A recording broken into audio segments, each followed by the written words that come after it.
আসসালামু আলাইকুম। আজকে আমরা ভেক্টরের লব্ধির ক্লাস করব। প্রথম ক্লাস ভেক্টর লব্ধি সংক্রান্ত যাবতীয় যা যা আছে শেষ করে দিব। ধরো ভেক্টর লব্ধিটা কি? স্কেলারের যোগ মানে লব্ধি বলতে যোগফল। স্কেলারের যোগফলটা কি? ধরো 10 যোগ 20 30 হয়ে যায়, বাট ভেক্টরের ক্ষেত্রে সেটা হয় না। কেন হয় না? কারণ ভেক্টরের একটা দিক আছে। মানে আগে থেকে তো তোমরা জানো যে স্কেলার আর ভেক্টর দুইটার পার্থক্য কি, যে স্কেলারের কোনো দিক নাই, মানে একটা মান দিয়েই প্রকাশ পায়। যেমন ধরো সময়, এই যে এখন কয়টা বাজে, ধর 3টা বাজে, এটা কোনো দিক নির্দিষ্ট করে আমরা দিক নির্দিষ্ট করে বলি নাই, কারণ এটা স্কেলার রাশি। এখন যদি বলো ভেক্টরটা কি, ধরো তুমি বললা যে তোমার স্কুলটা কোন জায়গায়, তুমি বললা অমুক জায়গায়, ও মানে ধরো তুমি বললা যে 10 মিটার দূরে। এখন 10 মিটার দূরেও কোন দিকে যাবে? তোমার পশ্চিমে না পূর্ব দিকে? তোমার স্কুলটা যেদিকে সেদিকেই তো যাবে। ধরো তুমি দিক উল্লেখ করে দিলে না, তো সে কোথায় চলে গেল? তোমার স্কুল পশ্চিমে, সে চলে গেল পূর্বে।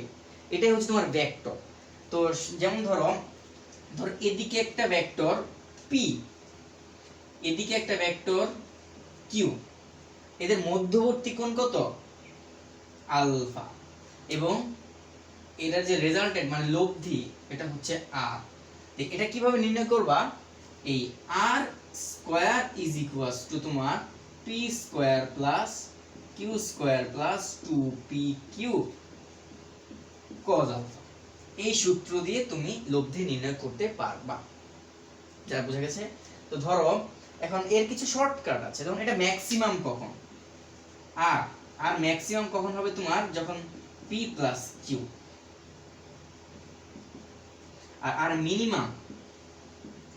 মিনিমাম হবে পি কিউ, মানে যেটা বড় সেটা থেকে বিয়োগ। এখন এই ম্যাক্সিমাম আর মিনিমাম কখন হবে ভাবো তো। এই যে এই জায়গাটার ভিতরে কিছু কিন্তু চেঞ্জ হয় নাই, মানে এই কজের মানটাই কিন্তু একমাত্র আমাদের হাতে আছে, মানে চেঞ্জের মতো। কজের মানের উপর ডিপেন্ড করবে এটা ম্যাক্সিমাম না মিনিমাম।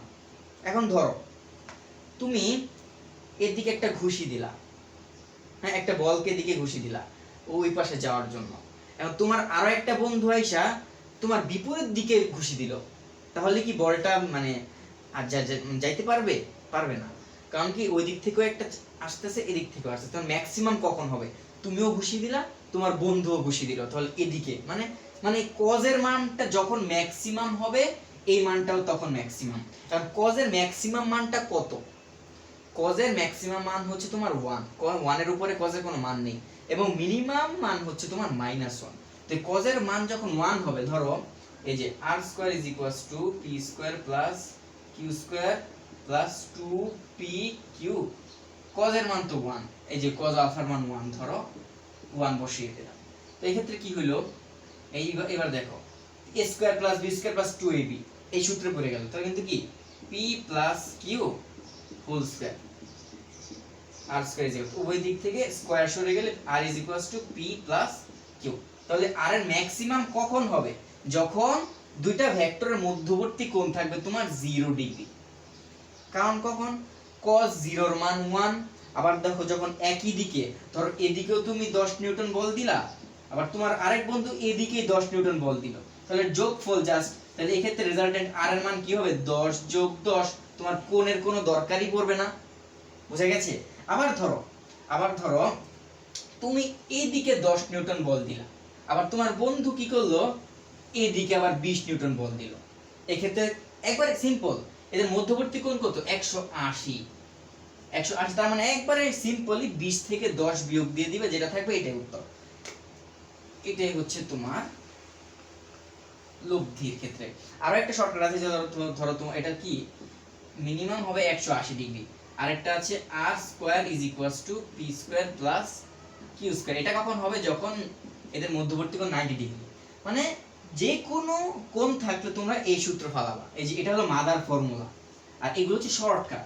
যখনই তোমাকে বলে দিবে এদের মধ্যবর্তী কোণ 0 ডিগ্রি, তখন তুমি জাস্ট p প্লাস q করে দিবে। যখনই বলে দিবে তোমাদের মধ্যবর্তী কোণ 180 ডিগ্রি, তখন শুধুমাত্র বড়টা থেকে ছোটটা বিয়োগ দিয়ে দিবা। আবার যখন বলে দিবে এদের মধ্যবর্তী কোণ 90 ডিগ্রি, তুমি আর কজে যাবাই না, p square plus q square দিয়ে দিবা। কারণ কি cos 90 এর মান 0, cos 90 এর মান এখানে 0 বসালে পুরোটা 0 হয়ে যাবে। আর মানে এই ক্ষেত্রে এই শর্টকাটগুলাই কাজে দিবে তোমার। তো এই গেল আমাদের লব্ধি নির্ণয়, মানে মানটা মানে এটার এই আর এর হচ্ছে তোমার লব্ধির মান কতটুকু। এখন হচ্ছে ধরো যেহেতু ভেক্টর এটা তো দিকও লাগবে। এখন ধরো এই আরটা এদিক বরাবর গেল, এখন এটা কোন দিকে যাচ্ছে এটা কিভাবে বের করবা? ধরো এই পি এর সাথে থিটা কোণ করে যাচ্ছে, সাপোজ পি এর সাথে থিটা, তাহলে এই সূত্রের ক্ষেত্রে কি হবে, tan theta is equals two, আগে একটা দাগ দিবা, আর tan থিটার সূত্রটা কি sin বাই cos, উপরে sin দিয়ে দিবা, sin আলফা, নিচে দিয়ে দিবা cos আলফা। এখন দেখো এই থিটাটা কার সাথে নিছি আমরা, পি এর সাথে না কিউ এর সাথে? পি এর সাথে। তাহলে কি এটা একটা সূত্র মনে রাখবা, যার সাথে অ্যাঙ্গেল সে নিচে সিঙ্গেল। তো আমরা কার সাথে নিছি, পি এর সাথে, তাহলে এই ক্ষেত্রে পি সিঙ্গেল থাকবে, তারপর প্লাস এখানে q sin alpha q cos alpha. আবার দেখো tan থিটা, এই থিটাটা আমরা কার সাথে নিছি, পি এর সাথে। দেখো এই থিটাটা আমরা নিছি পি এর সাথে, পি এর সাথে নেওয়ার কারণে পি নিচে একা, p plus q cos alpha, উপরে কিউ sin আলফা। এখন সেম ধরো এটা এই থিটাটা আমরা এদিকে নেই নাই, এই থিটাটা আমরা এই দিক বরাবর নিলাম, কিউ বরাবর এই থিটা। তো এই ক্ষেত্রে সূত্রটা কি হয়ে যেত, সূত্র হয়ে যেত ধরো দা উপরে sin আলফা দিয়ে দিতাম, নিচে দিয়ে দিতাম cos আলফা, তারপর যার সাথে অ্যাঙ্গেল সে নিচে সিঙ্গেল, অ্যাঙ্গেল কার সাথে নিছি, অ্যাঙ্গেল নিচে তোমার কিউ এর সাথে, তাই কিউ নিচে সিঙ্গেল হবে, আর উপরে একটা পি নিচে একটা পি দিয়ে দেব, P sin alpha P cos alpha. এগুলো তোমার লব্ধি কিভাবে নির্ণয় করতে হয় আর লব্ধির দিক কিভাবে নির্ণয় করতে হয়। তো ধরো একটা উদাহরণ দিয়ে দেখাই। তোমাকে বললো যে প্রশ্নটা ছি না, মুখে মুখে বলে দিতেছি। ধরো একটা ফুটবলকে একজন এদিক থেকে 10 নিউটন কি বলে আঘাত করলো, আরেকজন কি করলো 20 নিউটন বলে আঘাত করলো। এখন বলে এদের রেজাল্টেন্ট লব্ধি কত, এবং এই কি বলে এদিক দিয়ে ধরো করলো কি নাম দিব, আচ্ছা যাই হোক, বলে 10 নিউটন যে করছে এর দিকের সাথে কোনটা বের করতে বললো, আর বের করতে বললো। আমি বলে দিছি এদের মধ্যবর্তী কোণ 60 ডিগ্রি। এখন তুমি আর কিভাবে বের করবা, ধরো আর আমরা জানি সূত্র কি, R square P square plus Q square plus 2p Q cos alpha. আর একটা ধরো 10 স্কয়ার, একটা ধরো 20 square plus 2 into 10 into 20 into cos 60 মান কত, cos 60 মান হাফ, হাফ কাটা 100 প্লাস 20 কত হয় 0 0 0 মানে 400 প্লাস 0.02 200, আলার যোগফল 200 400 কত 600 100 700। আর সুতরাং r ইজ ইকুয়ালস টু হবে √700, যোগ বিয়োগ ভুল হলে সরি, এটা হচ্ছে তোমার r এর মান। এখন তোমাকে বললো এই থিটার মানও বের করতে বলছে, কিন্তু একই সাথে তোমার মানে কোন দিক দিয়ে, এই যে তোমাকে প্রশ্ন উল্লেখ করে দিয়েছে 10 নিউটনের সাথে, এই ক্ষেত্রে থিটা কিভাবে বের করবা।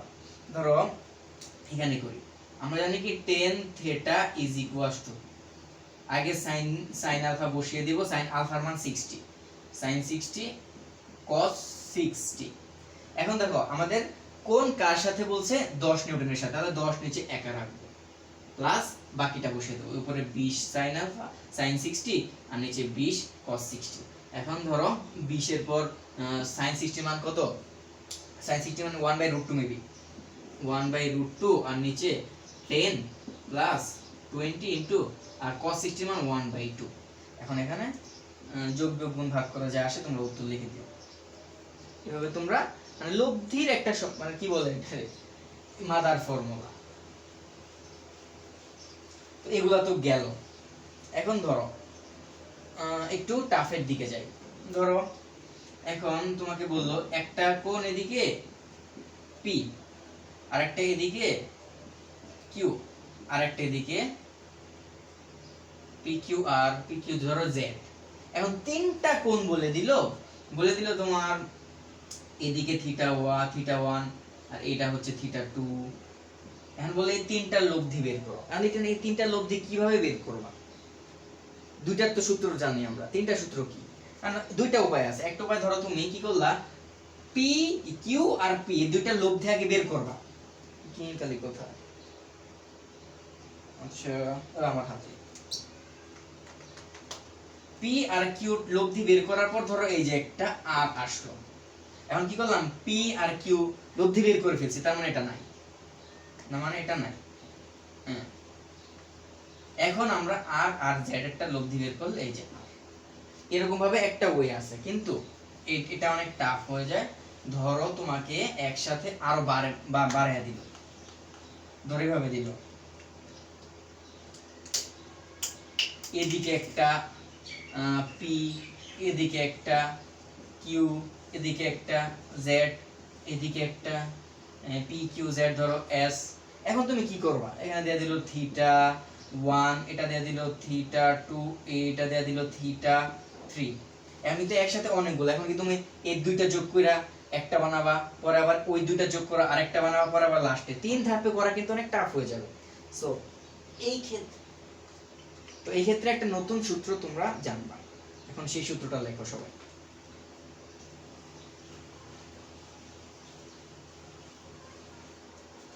আমরা উপাংশে ভাগ করা পারি না, তোমরা সবাই নতুন তো উপাংশে ভাগ করাটা শিখে। ধরো এদিকে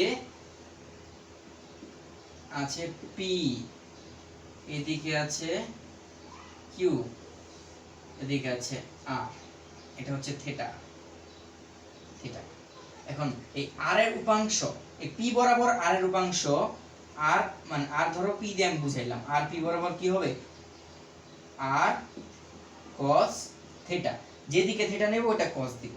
আবার ধরো আর কিউ বরাবর উপাংশ নিলাম, মানে এই উপাংশটা কিউ বরাবর, তাহলে কি হবে আর sin থিটা।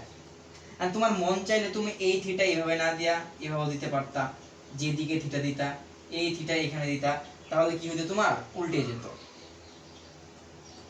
তখন এই কিউ এর সাথে cos আসা পড়তো, এই ধরো আর cos থিটা আর sin থিটা, যেদিকে মানে এক একজন এক একভাবে ধরতে পারে, বাট তুমি যেদিকে থিটা ধরবা ওইটাকে তুমি cos হিসেবে বানিয়ে নিবা। তো ধরো সূত্রে যাই, একটা বললো ধরো x, এটা হলো তোমার কোঅর্ডিনেট, এটা হচ্ছে x, এটা হচ্ছে y। এখন এদিকে একটা ধরো এটা p, এদিকে একটা q, এদিকে একটা s, এদিকে একটা ধরো কি m, চারটা। এখন এটা এগুলো লব্ধি, ধরো এটা এই যে হচ্ছে লব্ধি। এখন এই লব্ধি কিভাবে বের করবা, উপাংশের মাধ্যমে কিভাবে, এই আর এর এদিকে আগে উপাংশ নিব, পরে আর এর এই পাশের উপাংশ নিব, এটা মানে x বরাবর একবার উপাংশ নিব, y বরাবর আরেকবার উপাংশ নিব। কিভাবে, ধরো ফার্স্টে আমরা x বরাবর নিলাম, ধরো কি দিব এটাকে f দিয়ে দেখাই, fx ইজ ইকুয়ালস টু এই আর এর, আচ্ছা থিটা তো দিই, ধরো এটার ক্ষেত্রে থিটা 1, এটার ক্ষেত্রে থিটা 2, এটার ক্ষেত্রে থিটা 3 এবং উপরেরটার ক্ষেত্রে থিটা 4, এবং যে কোণ যেটা এটাকে শুধু থিটা ধরলাম, এটাকে ধরলাম থিটা।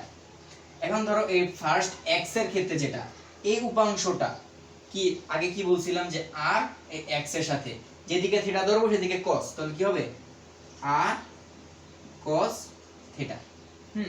এখন এইটা ইজ ইকুয়ালস টু হবে এই প্রত্যেকটার x বরাবর উপাংশ। দেখো এই r এর cos থিটা মানে r এর x বরাবর যে উপাংশ, সেই উপাংশ এই মানে যতগুলো এখানে আছে সবগুলোর উপাংশের যোগফলের সমান হবে।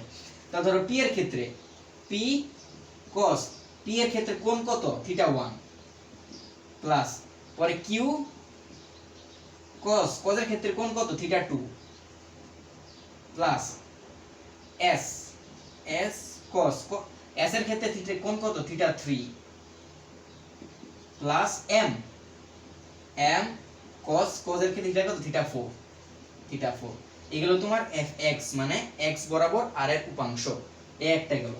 এটা ধরো আমরা 1 নং ইকুয়েশন দিলাম।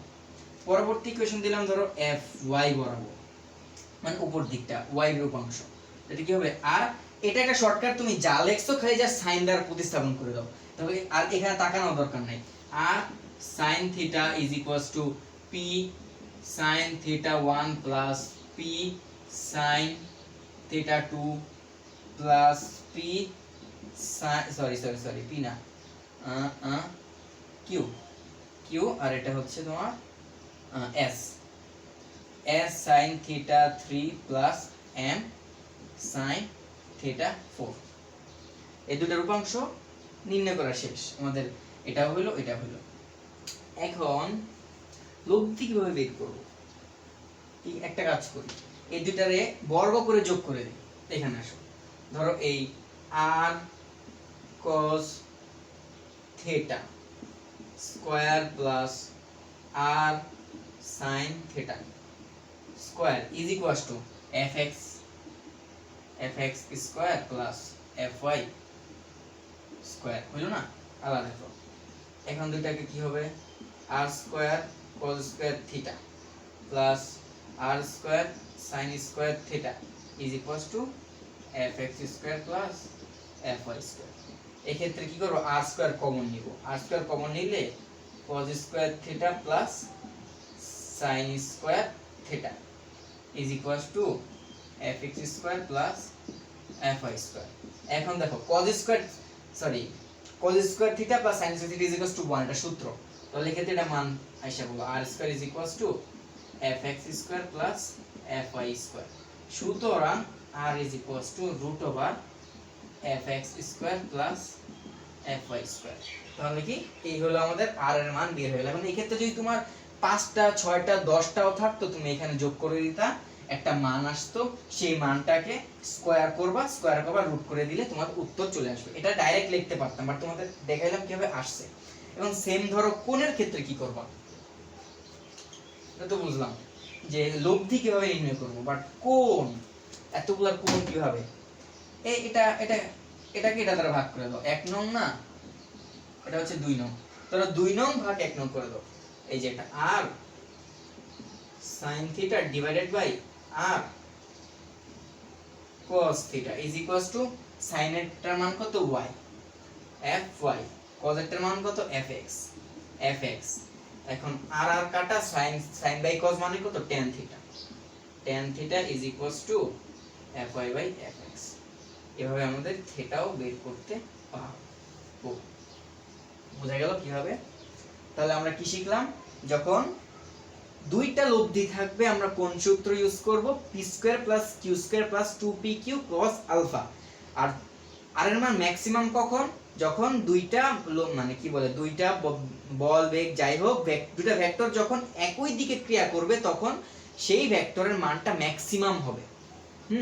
আর দুইটা ভেক্টর যখন দুই দিকে ক্রিয়া করবে, ধরো এটা এদিকে এটা এদিকে, তাহলে তখন কি এটার মিনিমাম মান পাবা। আর যখন এটা এই মধ্যবর্তী, ধরো কি বলে এটাকে সমকোণে ক্রিয়া করলে সেক্ষেত্রে সূত্র কি হবে, p square plus q square. এটা শর্টকাট, তিনটা শর্টকাট কি কি আবার লিখে দিতেছি। ধরো r is equals to p plus q, কখন, যখন এদের মধ্যবর্তী কোণ 0 ডিগ্রি। তারপর r is equals to p minus q, কখন, যখন এদের মধ্যবর্তী কোণ 180 ডিগ্রি। এটা p বড় হলে মানে যেটা বড় ওটা থেকে ছোটটা বিয়োগ। আর r is equals to p square plus q square, এটা কখন, যখন এদের মধ্যবর্তী কোণ 90 ডিগ্রি হবে। এটা এখানে আমি r স্কয়ার দিছি, তো এই ক্ষেত্রে সূত্রটা হবে r is equals to root over p square plus q square. এইভাবে তোমরা লব্ধি নির্ণয় করতে পারবা। অনেকক্ষণ যাবত আমরা লব্ধির ক্লাস করলাম, এখন একটা লব্ধির অঙ্ক করি। সেটা শাহজাহান তপন স্যারের একটা প্রথম ম্যাথটা দেখি। কি বলছে, 20 নিউটন ও 60 নিউটন মানে দুটি ভেক্টর রাশির মধ্যবর্তী কোণ 60 ডিগ্রি হলে রাশি দুটির লব্ধির মান বের করো ও দ্বিতীয় বলের সাথে কত কোণ করে আছে এটা বের করতে বলছে। তো আগে ফিজিক্সে ভিজুয়ালাইজ করতে শিখতে হবে যে প্রশ্নে কি বলছে। 20 নিউটন ও 60 নিউটন মানে দুটি বল। ধরো কি এদিকে হচ্ছে 20 নিউটন মানে একটা বল, আর এদিকে কি 60 নিউটন মানে একটা বল। না আচ্ছা, বড়টা নিচে দিই, 60, এটা হচ্ছে 20। আমি কি বলছি, এদের মধ্যবর্তী কোণ 60 ডিগ্রি, ধরো 60 ডিগ্রি। এখন কি বলছে, এদের r এর মান বের করতে বলছে এবং এই থিটা এর মান বের করতে বলছে। এখন সূত্র অনুযায়ী আমরা চলে যাই। সূত্র কি ছিল, r square is equals to p square plus 2pq cos alpha. এখন ধরো আমরা r স্কয়ার রাখলাম, p স্কয়ার মানে কি 60 স্কয়ার প্লাস এটা কি 20 square 20 square plus 2 into p মানে কত 60 ইনটু q মানে কত 20 ইনটু cos আলফা মানে cos 60 এর মান আচ্ছা বসিয়ে দিই cos 60 তাহলে কি 3600 প্লাস যদি মানে 400 প্লাস এখানে ধরো 2 ইনটু 60 ইনটু 20 এবং cos 60 এর মান কত হাফ ইনটু হাফ 2 2 কাটা আচ্ছা এখন আসো 36 প্লাস 400 প্লাস 60 0 0 6 দুগুণে 12 এখন 36 আর 400 কত 4000 5000 3600 আর 400 তো 4000 4000 5000 5200 কত 5200 সুতরাং r is equals to root over 5200 calculator দিলে কত হয় root over 5200 তো r এর মান কত 20 root 30 আর যদি দশমিক নিই তাহলে 72.11 নিউটন এটা হচ্ছে আমাদের কি লব্ধির মান এই r এর মান কত 72.11 নিউটন এখন কি বলছে যে 60 নিউটনের সাথে কোথায় দ্বিতীয় বলের সাথে কত কোণ মানে কি 60 সাথে কতটুকু কোণ এই থিটার মান বের করতে বলবে থিটার মান কিভাবে বের করব থিটার মান বের করার জন্য সূত্র কি সূত্র আমাদের কি ছিল আবার tan theta is equals two ফার্স্টে দাগ দেন উপরে sin আলফা আলফার মান কত 60 নিচে কত cos আলফা আলফার মান কত 60 যার সাথে অ্যাঙ্গেল সে নিচে সিঙ্গেল অ্যাঙ্গেল কার সাথে 60 এর সাথে তাহলে 60 নিচে সিঙ্গেল বসবে তারপর বাকিটা বসিয়ে দাও বাকি কত 20 এখন 20 sin 60 বাটা দেখি sin 60 মান তো 1/√2 sin 60 মান √3/2 সামনে পিছনের একটা ম্যাথ আমি 1/√2 দিয়েছিলাম সরি এর জন্য √3/2 তাহলে কত √3/2 ডিভাইডেড বাই 60 প্লাস 20 cos 60 মান তো হাফ এটা ঠিক আছে হাফ ইনটু 1/2 এই গেল এখন একটা ডাইরেক্ট বসিয়ে দিই মান কত আসবে 20 into √3/2 divided by 60 plus 20 into 0.5 √3/7 সুতরাং theta is equals to 10 ওই পাশে চলে গিয়ে ইনভার্স হয়ে যাবে 10 ইনভার্স √3/7 সুতরাং 10 ইনভার্স आंसर তো মান কত সুতরাং theta is equals to 13.89 degree এই হচ্ছে তোমার একটা ম্যাথ করে দেখিয়ে দিলাম কিভাবে উত্তর করতে হবে তো পিছনের একটা অঙ্কে আমি sin 60 মান 1/2 দিয়েছিলাম সরি এটার জন্য এটার মান হবে √3/2 খেয়াল ছিল না মুখস্থ মানে অনেক দূরে যাই হোক ওটা কমা সুন্দর দৃষ্টিতে দেখবা আজকে এতটুকুই ধন্যবাদ ভিডিওটি দেখার জন্য